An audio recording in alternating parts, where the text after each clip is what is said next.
I've been trying to understand the driving ideas underneath this globalist utopian tyranny that seems to be developing from the top down. And I think it's driven, at least in part, by this religious vision that I already described, that you have to construe culture itself, especially industrial culture, as the tyrannical father raping and pillaging everything in its way, which is an unbelievably dangerous way to think, too one-sided.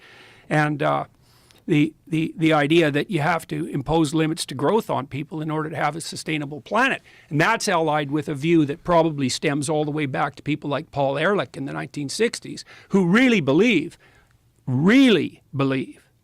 truly, that maybe the planet should only have 500 million people on it, or 1 billion, in relative poverty, or 2 billion barely scraping by, because otherwise they're going to be wrecking everything, and controlled by some top-down authority that makes bloody well sure that no one's consuming too much.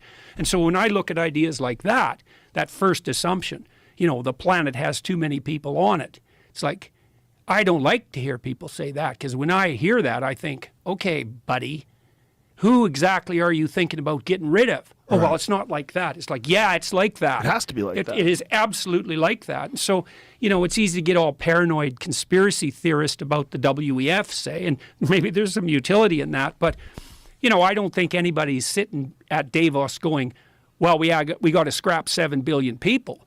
But if the underlying narrative is the one I just described, virginal planet, tyrannical patriarchy, and rapacious individual, and you believe, well, we're overpopulated, like Paul Ehrlich has believed since really literally the mid-1960s, then how is it not going to be that the policies that you craft stemming from that narrative are colored by the belief that there's far too many people? And like, I've really felt that I've been at war for the last 6 months.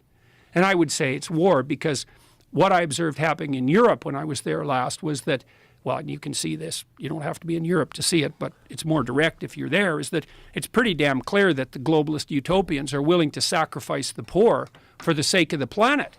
And they're doing that by cranking energy prices up through the roof, and that means that people die. Lomborg has estimated that maybe you have to turn your thermostat down by 3 degrees, right? Save the planet. We don't have enough energy. We'll pay you not to use your electricity between 5 and 6, which is what they're doing in the UK.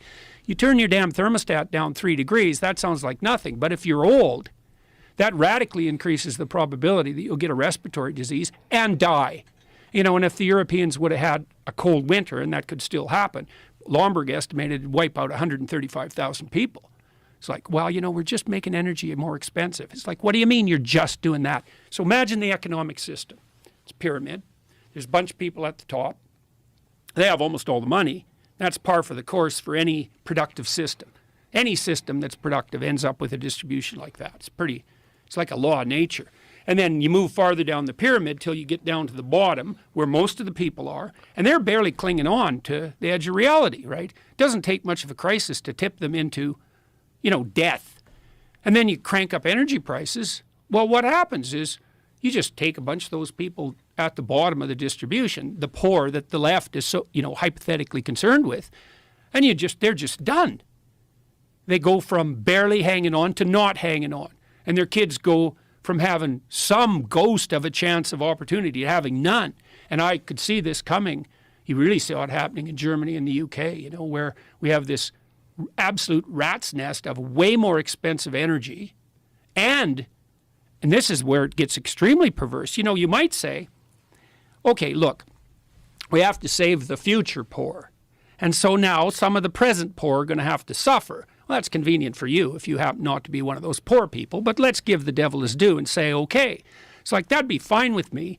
Not really. That'd be fine with me if the consequence of your actions, raising energy prices, for example, actually produced an improvement in those things you wanted to improve.